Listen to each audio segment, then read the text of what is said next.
Don't do that.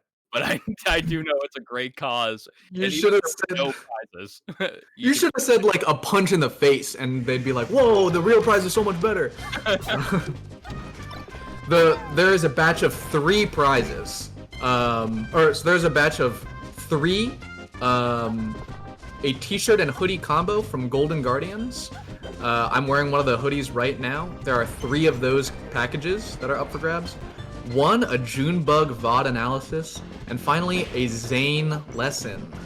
Zain, who will teach you how to play Fox like he is right now, aka dash dancing and run up shielding. He can teach you that, and normally $80 value that you can be entered in to win for $20 or more. No Ferrari. But But the also, value that you are getting from that coaching session is equal to a Ferrari, I would argue. I would $80 argue, of what he charges, but imagine the fame and the glory you could maintain, especially if you couple that with Llod's Guide to Improvement. goodness, you'd be unstoppable. You would be unstoppable. Also, anyone can walk into a Ferrari dealership and buy a Ferrari. There's no exclusivity except for money and capital, okay? Doesn't make you special to have a Ferrari. How many people can book Zane's time? I guess maybe for the price of a Ferrari.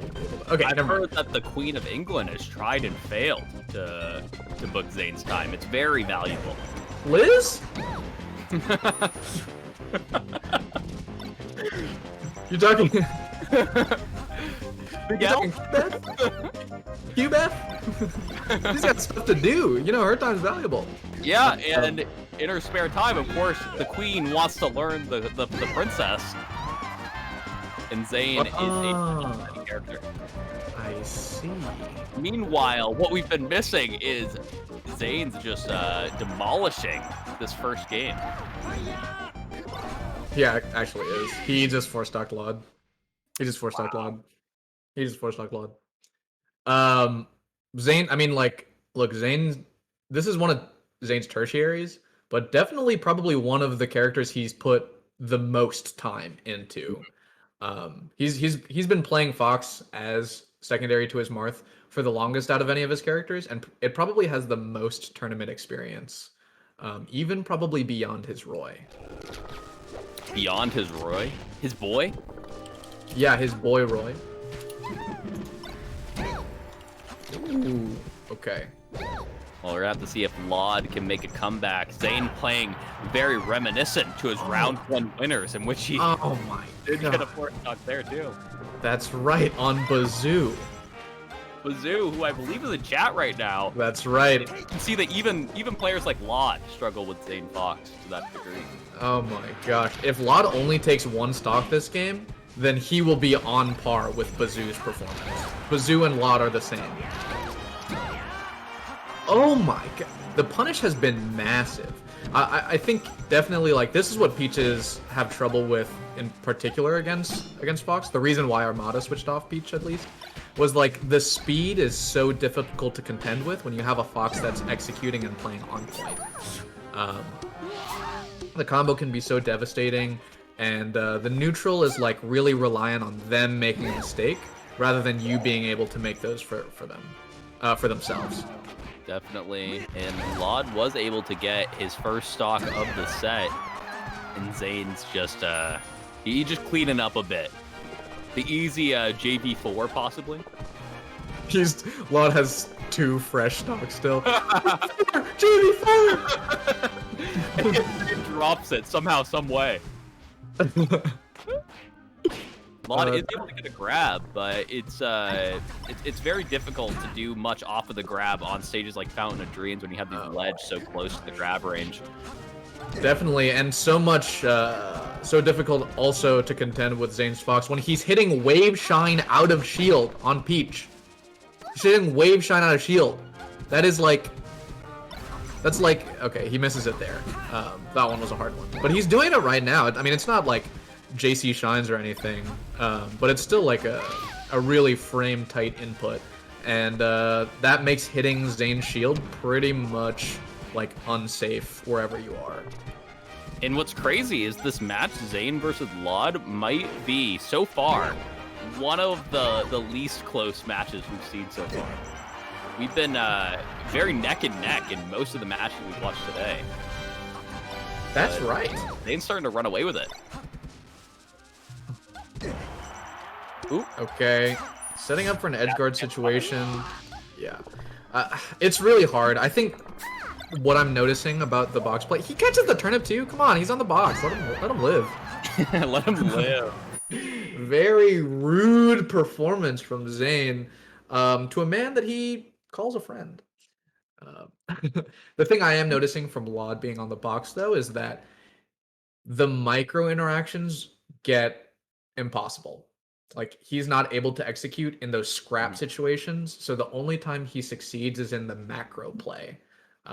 When he is spacing and using those really heavy and substantial hitboxes that are like less execution heavy, because they're carried by being a good decision or by good spacing rather than like it being perfectly executed, it being micro spaced. Definitely. And do you think that just comes with experience on the box, or do you think that just an edge that controller play has over the box? Good question. I do think that it's experience. It's just like the scrap is muscle memory. You just don't have enough time to think through what the right option is. It has to be definitely a lot more intuitive, and like instinctual, built off of a lot of time using that controller. So I think that's like where we're seeing Llod's box play falter. Definitely. And we were seeing a bit closer matches with Llod's box just throughout the bracket than I think you'd normally expect from Llod. With all these extremely nail-biting matches. I just say give it time. Is this the first tournament that he's on the box? It is, yeah, and he actually predicted himself to be like, hey, I should be like 13th or something. Which is still insane. showing out. Yeah. Yeah. So it's still showing out. He's still in winners finals, right? Yeah. Like, it's 1 and 2 seed right now.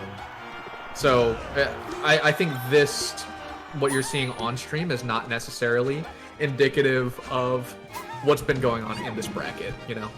And it's never too late for Llod to come back. You've seen the 0-2 turn into the 3-2 comebacks. What is that? Huh? In game score? You talking about sweeping all of the games in a reverse direction? Yeah, some would call it a reverse sweep. Oh, weird. A sweep reverse. A backwards. Yeah. Yeah. Okay, I'm with it. But yeah, absolutely. I do think what you're saying is really true. Where like, especially foxes, spaceys coming out hot, can sort of autopilot. Oh wow. Good crouch and actually really unsafe approach by Zain. Spaceys can come out hot and like rush down their opponents, and over time that become less successful as their opponent acclimates to the pace of the match. You know what I mean? I do know what you mean. It's definitely not something you can get used to with just the hand warmers preset. You got to be in the moment. And yeah, it might be a little too late. This is definitely the closest game we've had so far, but Zain still has a full stock lead. That's right, and I think like Zain will. It's gonna be up to Zain to hang on to this stock. But oh my god, the punish is so nasty. Ooh, it's gonna be up to Llod to not. Yeah. I'm gonna say. What's going on there, Quinn? Sorry, I'm gonna be taking over real quick. There we go. I was switching the camera. I wasn't expecting Llod to die so quickly. Thank you, Connor, for commentating. Yeah, thanks so much to Connor. Show him some love in the chat, y'all. But he'll be back. Yeah.